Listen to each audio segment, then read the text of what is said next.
But first, it was 2 years ago that a young teacher named Shaun Wild was killed in a downtown Naperville bar, shocking and devastating the entire community.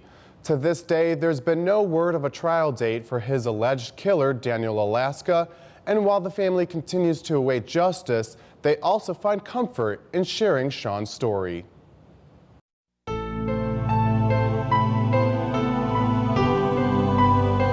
On February 4th, 2012, a group of friends from the North Central College football team gathered at Frankie's Blue Room for a birthday celebration that suddenly ended in tragedy.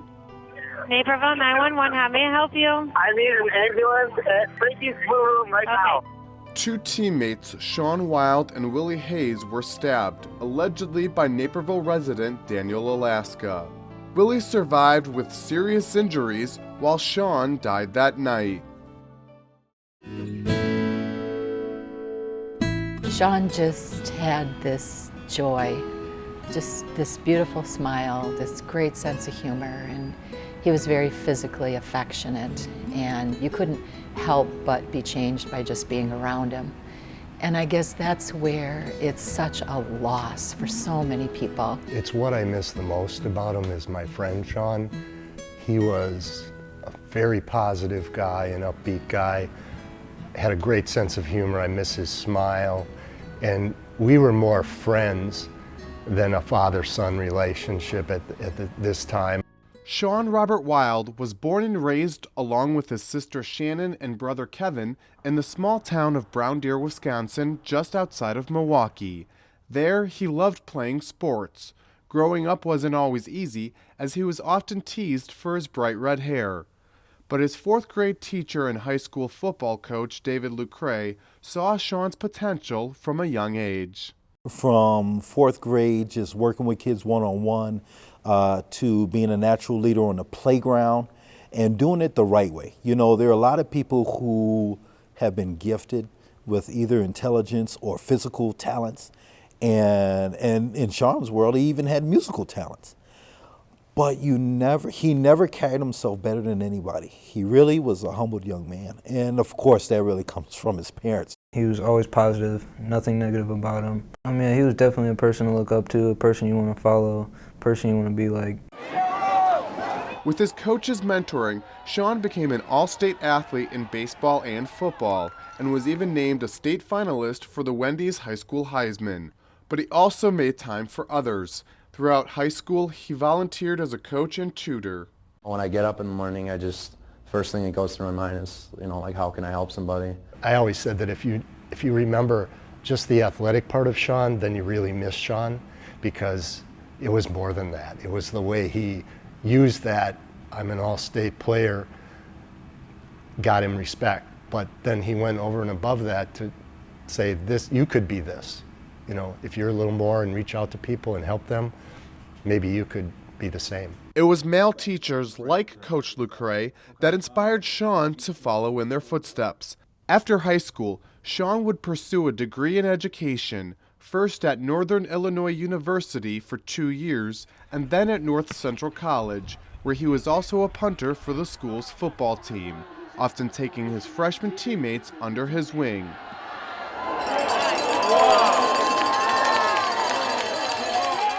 I don't know where I'd be without him. Really, you hit a bad kick, goes wide. First thing you're thinking is, oh man, my job's on the line, all that.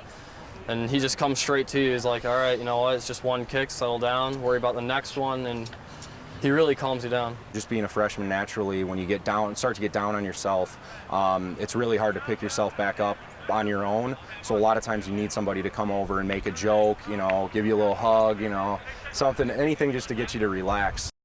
During the summer, Shaun would head back home to Brown Deer to help coach summer baseball. Upon graduating from North Central, he carried that passion for helping others into his teaching role.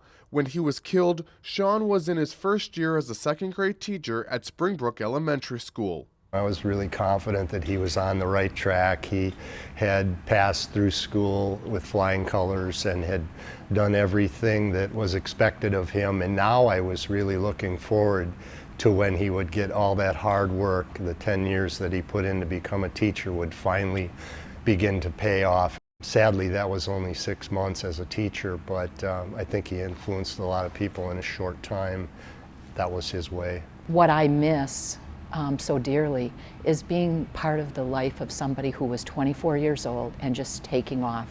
And I knew the names of almost all the kids in his classroom and things that they were doing, things that he was struggling with and his kids were struggling with. He tried to make every child feel special. Just 2 weeks prior to his death, Shaun went to see Jennifer Begeiski's son Danny play hockey. He was actually one of the best teachers any of my children have ever had. And I have 4 boys, and I was just really impressed with what he did with the kids. He actually wanted to really get to know the kids as, human beings, not just like little kids. He wanted to go to all of their events. He wasn't just a teacher, he was into teaching, if you know what I mean. He was in it to really make an impact. He wasn't just there and satisfied with having a job. He went above and beyond everything. We'd be sitting around, watching football, and he'd be there making little, games and cards for each individual kid just because he wanted to make a difference. Steve Lavick was Shaun's college roommate, and when Shaun found a job teaching in Naperville and needed a place to call home, Steve's parents opened their doors. They say the night of his death was like losing one of their own. Beyond heartbreaking. Shaun would pop in. There was an open door policy. He would just come over on his own with or without Stephen. And he'd come over with a basket full of laundry or a briefcase full of papers that he needed to grade, or just to get away from everything. He would sit on the couch and work for a while, and pretty soon he'd nod off. Dinners, he was a part of the family. I think he lived a great deal out of gratitude, and it showed in everybody he encountered. I think his heart would have burst if he couldn't give someone a hug. I think his heart would burst if he couldn't teach. I think his heart would burst if he couldn't forfeit his own graduation and go to his sister's instead. Steve was so inspired by the life his friend had led that he wanted to find his own way to help others. In the 2 years following Shaun's death, Steve opened up his own gym called Beyond Measure Training. We want to represent so much more than just lifting weights and getting in shape. We want to help people change their lives, and that was what Shaun was doing before his life was taken. Little things have been added to honor his beloved friend, from a portrait Steve drew of Shaun that hangs in the office to the walls painted in Brown Deer's high school colors. The black and gold, just kind of as the backbone, it's something for me personally to remind me every day if things are going rough or whatever it might be, to really just sit back and think about the reason and why I'm in the position that I'm in. If it wasn't for Shaun and his influence, I would not be where I am today, without question. A portion of the profit is going back to a memorial scholarship fund created in Shaun's honor to help juniors and seniors at North Central.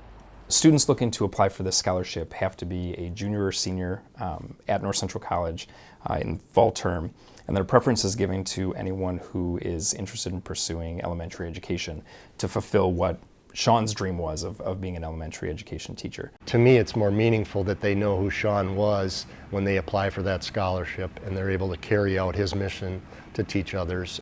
To help fund the memorial scholarship, Shaun's friends sold wristbands with some of his favorite quotes. Manny Juarez decided to sell t-shirts with the slogan "Living life on the wild side." I've been out places, I've been out eating, and I just see them, and it's just one of those things that just warms your heart. And it's people still wear and people still care. It could be a simple t-shirt, but it's definitely a symbol for me and for those people that were there and have experienced the loss. It means go out of your way to help others, because Shaun always put others before himself. He wanted to make sure everyone else was happy before him. To this day, the Lantern, one of Shaun's favorite places to hang out in Naperville, continues to sell the shirts, and North Central College continues to seek private donations for the scholarship. Meanwhile, in Shaun's hometown, Brown Deer High School has continued to honor him through a scholarship fund of their own. The school also has retired Shaun's number 8, and where he once played under the Friday night lights, there's now a brand new scoreboard dedicated to his memory. It's a tremendous honor to drive by the field and see his name on the field, on the scoreboard, but it's also painful. It's a reminder that also, you know, he's gone, and that will always be there. The Wild family is also seeking private donations with the hopes of funding a new Wild About Learning amphitheater to be built by the school's softball field. A great role model that, even though he's passed on, can still be a great role model to those who have not had the privilege of meeting Shaun, which it was. It was a privilege to have him. 2 years after Shaun was killed, those that knew him best are still left wondering why. You reflect and you think, why was Shaun there? You know, why was Shaun in that role? The fact that they said he was stabbed in the heart, you talk about a kid with just a big, tough heart. It just seems so unreal that was the place he got stabbed. You know what I mean? This is the kid that it was a role model. It was a role model for our community, and with Brown Deer being so small, you know, he was the poster child for success. As for Willie Hayes, who survived the stabbing that night, he has since filed a $50,000 lawsuit against Frankie's Blue Room, claiming the bar had overserved alleged killer Daniel Alaska. The two parties reached a settlement for an undisclosed amount. Meanwhile, Alaska continues to await his fate in DuPage County Jail. The prosecution has finished its discovery process collecting evidence, yet a trial date still hasn't been set. His family and lawyer could not be reached for comment. And while Alaska is charged with the murder of her son, Jamie Wild somehow manages to find empathy for his family. The first Christmas, I prayed for his mother. Their life is permanently changed, as is ours. There's no going back to change what happened. I just hope that the justice system, resolves this matter, but it's not going to change the fact of what happened.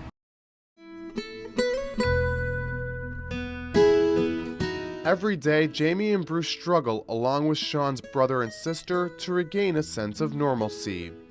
Just how do you explain not only death, but the void that somebody leaves, and the fact that whenever you get together, no matter how hard you try, something's missing. Painfully obvious that something is missing. But they find strength and support from both the Brown Deer and Naperville communities, and through the stories Shaun's friends, family, and students continue to share. Dealing with grief is about the stories, and we have boxes of cards and drawings from students, not only at Springbrook, but the Plainfield School District, where Shaun had taught for a maternity leave and done his student teaching. It's just been a way to help us stay focused and redirect our thoughts when we feel like we're falling apart. That's what people could take from his life, is just go that little bit extra. Whatever's out of your comfort zone, maybe just a little, reach out just that little bit. I believe he did good things with the short time that he had in this life.